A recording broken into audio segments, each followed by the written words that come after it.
Altin Doci, 34 vjeç, i arrestuar me urdhër të SPAK-ut dhe i njohur për një seri hetimesh dhe akuza për trafik droga, grabitje dhe vrasje në Durrës e Fier, ka arritur të arratiset sot nga Spitali Rajonal i Durrësit, ku ndodhej për vizita mjekësore në repartin infektiv. Sipas informacioneve paraprake, Doci ka goditur një efektiv policie që ndodhej pranë derës së dhomës ku qëndronte dhe më pas ka dal nga kati i tretë i spitalit.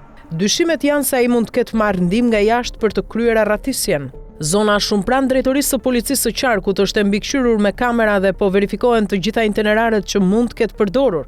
Doci u bë i njohur publikisht pas rrëfimit të bashkëpunëtorit të drejtësisë Nureddin Dumani, i cili e lidhi me vrasjen e 2 vëllezërve Haxhia dhe ekzekutimin e 2 personave të tjerë në vitin 2020. Ai ka lidhje me grupet kriminale të Pukës dhe persona të njohur për krime të rënda në Tiranë dhe Durrës, duke përfshirë edhe ngjarje ku mbeti i vrarë Julian Sollaku. Drejtoria e Burgjeve ka konfirmuar largimin e tij dhe ka njoftuar se pavarësisht ndërhyrjes së menjëhershme të forcave të policisë së Burgjeve, ndalimi nuk ishte i mundur. Postbllokjet janë vendosur dhe strukturat përkatëse po punojnë intensivisht për kapjen dhe lokalizimin e Docit, ndërsa kamerat e sigurisë po shqyrtohen për të zbardhur dinamikën e arratisjes.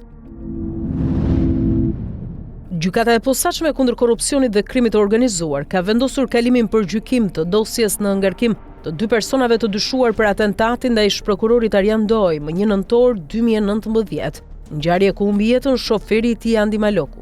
Dosja e paraqitur nga prokurori i SPAK-ut Adnan Xholi përfshin Amar Shkëmbin dhe Bledar Polovinën, ndërsa të njëjtin atentat dyshohet ta kenë kryer edhe Plauren Dervisha, Julian Meçaj dhe Ariol Halilaj si pjesë e një grupi të strukturuar kriminal. Shkëmbi ishte ekstraduar nga Dubai në tetor 2025 pas shpalljes në kërkim nga SPAK. Ngjarja ndodhi në mbikalimin e Shkozetit, ku automjeti i drejtuar nga Maloku u qellua me armë, duke lënë të plagosur Ndojnë dhe Aleksandër Lahon, i njohur si Rumi i Shijakut. Të njëjtin rast penal e përfshin edhe të pandeurit e tjerë Ndrit Sinani, Genti Ndërjaku, Bashkim Haxhia dhe Julian Pietri. Prokuroria e Durrësit ka thelluar hetimet për përmbytjet e fundit që goditën rënd qytetin, duke dëmtuar 10 banesa dhe paralizuar jetën urbane. Në fokus të hetimit është hidrovori i ri në Porto Romano, një projekt i ndërtuar në vitin 2022 me kosto 19 milion euro, për të cilën dyshohet se nuk ka funksionuar me kapacitet të plot. Hetuesit kanë sekuestruar dokumentacionin e projektit, procedurat tenderuese pranë Bashkisë së Durrësit dhe studimin e rehabilitimit të rrjetit të kullimit me fond limit 87 milion lek. Opozita pretendon se hidrovori është ndërtuar mbi nivel dhe nuk garanton evakuimin e ujit në kohë reale. Prokuroria ka regjistruar 3 vepra penale, shpërdorim detyre, shkatrim prone me përmbytje dhe shkatrim prone nga pakujdesia. Në hetim, përfshihet edhe vdekja e një punonjësi të ndërmarrjes komunale Plazh, i cili dyshohet se u mor nga rrjedha e ujit. Hetimi do të përcaktojë nëse përmbytjet ishin pasojë e kushteve natyrore apo e neglizhencës institucionale. 2 ditë më parë u regjistrua një ngjarje e rëndë në fshatin Vlos të Cakranit në Fier, ku Ate Bir, Ylli dhe Altin Meçe u dhunuan brutalisht brenda banesës së tyre. Sipas dëshmisë së familjarëve, në sulm janë përfshirë 3 persona mes tyre edhe një efektiv policie. Ylli Meçe, i plagosur në kokë dhe i trajtuar në spital, ka rrëfyer sot se u zgjua nga britmat e djalit, i cili ishte nxjerr jashtë dhe po rrihej. Ai ndërhyri për ta mbrojtur, por u dhunua rënd edhe vet, duke pësuar dëmtime serioze në kokë. Sipas tij, autorët kishin fikur dritat dhe dhuna u shtrua me shkelma e grushta. Familja denoncon edhe reagimin e vonuar të policisë, ndërsa bën apel për drejtësi. Nga ana tjetër, Altin Meçe shprehet se ndodhen pa mbrojtje edhe në ambientet e spitalit. Sipas informacioneve të deritanishme, thuhet se ngjarja ka ndodhur pas një komenti që Meça i ka bërë motrës së efektivit në rrjetet sociale. Mirpo, siç tregon viktima, vajza të cilën e ka komplimentuar është e martuar dhe ndodhet në Itali, ndërsa shton se nuk ka asnjë lidhje me të dhe as nuk e ka ngacmuar. Ai apelon autoritetet ta marrin në mbrojtje pasi thotë se jeta e tij është në rrezik. Seanca e djeshme gjyqësore ndaj Franc Çopjas dhe 8 të pandeurve të tjerë në Belgjik u ndërprer për një arsye të pazakontë: praninë e buburrecave në sallën e gjyqit në Bruksel. Pallati i Drejtësisë qindra vjeçar ka ndëruar fasadën, por brenda mbetet i vjetër, duke shkaktuar këtë incident të pazakontë. Kryetaria e trupit gjykues urdhëroi larjen e rrobave në 90 gradë dhe dezinsektimin e sallës. Megjithatë, procesi është tepër serioz. Çopja po gjykohet për trafikun ndërkombëtar të drogës, me rreth 15 ton kokainë të transportuar nga Amerika Latine drejt Bashkimit Evropian dhe për vrasjen e Ardit Spahiut në Molenbeek. Ai është një ndër ekstradimet e para nga Dubai në Belgjik dhe gjyqi vijon me interes të madh ndërkombëtar. Një shqiptar 26 vjeçar është arrestuar nga karabinierët në Itali, pasi u kap në flagrancë si pjesë e një bande grabitësisht të njohur si skifter. I arrestuari Kristian Caka u ndalua teksa udhëtonte me një automjet tip Fiat Panda dhe u kap me një pistolet gjysmë automatike Glock, të mbushur dhe gati për qitje. Sapo vune policin, 2 personat në makinë tentuan të arratiseshin, por pas një ndjekjeje, karabinierët arrestuan shqiptarin. Gjatë kontrollit atij u gjet arma e kalibrit 45 me 13 fishek, si edhe bijuteri të vjedhura, byzylyku Nazari e argjendi. Në makinën e braktisur u sekuestruan edhe 4 orë luksoze.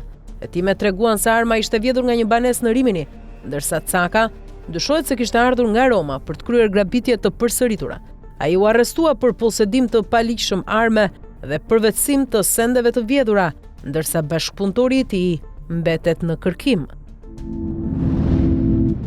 Gjykata italiane ka dënuar 14 persona të akuzuar për drogë, armë dhe zhvatje. Elvis Demçe u dënua me 11 vjet e 4 muaj burg me procedurë të shkurtuar, një vendim që i shtohet një dënimi të moparshëm prej 15 vitesh e 4 muajsh për trafik droge. 12 pandehur të tjerë do të gjykohen me procedurë të rregullt, ndërsa 2 kanë pranuar fajsin. Demçe ndodhet aktualisht në burgun e Sasarit, në regjimin e posaçëm 41 bis, duke u konsideruar i pari shqiptar dhe italo-shqiptar në këtë regjim të ashpër. Përveç këtyre dënimeve, ai përballet edhe me procedura të tjera penale, përfshirë një dënim jo përfundimtar prej 18 vitesh e 5 muajsh burg për tentativë vrasje në Rom në vitin 2020, ku mbeti i plagosur Alessio Marzani. Një aksident i rënd rrugor është regjistruar mëngjesin e sotëm pranë kryqëzimit të shkollës Alidemi në Vlorë, në aksin që lidh zonën me bulevardin Ismail Qemali. Një automjet tip Benz i drejtuar nga një i ri ka përplasur njëri pas tjetrit 5 automjete të tjerë, duke shkaktuar një aksident zinxhir. Nga informacionet paraprake flitet për të plagosur dhe dëmet konsiderueshme materiale në automjetet e përfshira në aksidentin zinxhir. Përplasja ka sjellë edhe bllokim të përkohshëm të qarkullimit në këtë zonë. Të shtëna me armëzjarri janë regjistruar pas mesnate në një lokal në Deçan të Kosovës, ku sipas saj kanë mbetur të plagosur 3 persona. Sipas policisë rajonale të Pejës, ngjarja ka ndodhur rreth orës 00:18 minuta, ndërsa të lënduarit janë dërguar fillimisht në emergjencën e spitalit të Pejës. Burimet bujnë me dije se 2 nga të plagosurit janë shtetas serb, ndërsa i treti është një avokat shqiptar. Ata ndodheshin të ulur në të njëjtën tavolinë, ku i dyshuari raportohet në gjendje të dehur ka qelluar me armë në drejtim të tyre. Autori i dyshuar është arrestuar në vendngjarje, ndërsa policia ka sekuestruar një armëzjarri, një karikator dhe 9 fishek. Sipas mediave, në lokal ka qenë edhe një zyrtar i policisë, i cili ka ndërhyrë për neutralizimin e autorit. I dyshuari është dërguar në mbajtje për 48 orë, ndërsa hetimet vijojnë. Një zyrtar i lartë rus është gjetur i pajet brenda ambasadës së Rusisë në Kipro, ndërsa autopsia ka konstatuar se vdekja ishte e panatyrshme dhe dyshohet që ai vetë ketë qenë autor. Burime policore i thanë AFP-s se trupi u zbulua të njëjtën e kaluar në zyrën e tij. Policia qipriote u njoftua për ngjarjen, por nuk u lejua të hynte në ambientet e ambasadës për hetime. Trupi u dorëzua autoriteteve vetëm në oborrin e ambasadës. Ambasada identifikoi viktimën si Av Panov dhe e cilësoi ngjarjen si një tragjedi personale, duke njoftuar se po bashkëpunon për jatëdhësimin e trupit në Rusi. Por sipas mediave lokale, Panov dyshohet se ka lënë edhe një shënim, i cili nuk ju dorëzua autoriteteve qipriote, pasi u dërgua direkte në Moskë. Ministria e Jashtme në Kipro raporton se po monitoron me kujdes rastin. Një iri shqiptar është arrestuar nga policia italiane në zonën bregdetare të Miramares në Rimini, në akuzën e posedimit dhe trafikimit të lëndëve narkotike. Aksioni u zhvillua gjatë kontrolleve të policisë në zonat turistike. Gjatë operacionit efektivët pikasën 3 persona të përfshirë në një shkëmbim të dyshim, mes tyre një shqiptar dhe 2 shtetas maroken. Njëri prej tyre dyshohet se po shiste lëndë narkotike, ndërsa tjetri po e blinte. Sapo vure policin, të përfshirët tentuan të largoheshin me shpejtësi. Nga kontrolli i ushtruar, shqiptarit ju gjetën disa pako me kokainë dhe 360 euro të ndara në prerje të vogla, lënda narkotike dhe parat u sekuestruan, ndërsa i ri u arrestua dhe pritet të dalë para gjykatës italiane. Autoritetet iraniane pritet të ekzekutojnë me varje protestuesin 26 vjeçar Erfan Soltani, i arrestuar gjatë protestave masive antiqeveritare në qytetin Karaj. Sipas organizatave, Iron Human Rights dhe Unionit Kombëtar për Demokraci, Familja e tij është njoftuar se ekzekutimi është planifikuar për më datë 14 janar. Detajet e çështjes nuk janë konfirmuar në mënyrë të pavarur për shkak të ndërprerjes së gjerë të komunikimeve në vend. Drejtori i Human Rights, Mahmoud Amiri Moghadam, ka paralajmëruar se vrasjet e protestuesve të paarmatosur po rikthejnë praktikat e regjimit të viteve 80, të cilat konsiderohen krime kundër njerëzimit.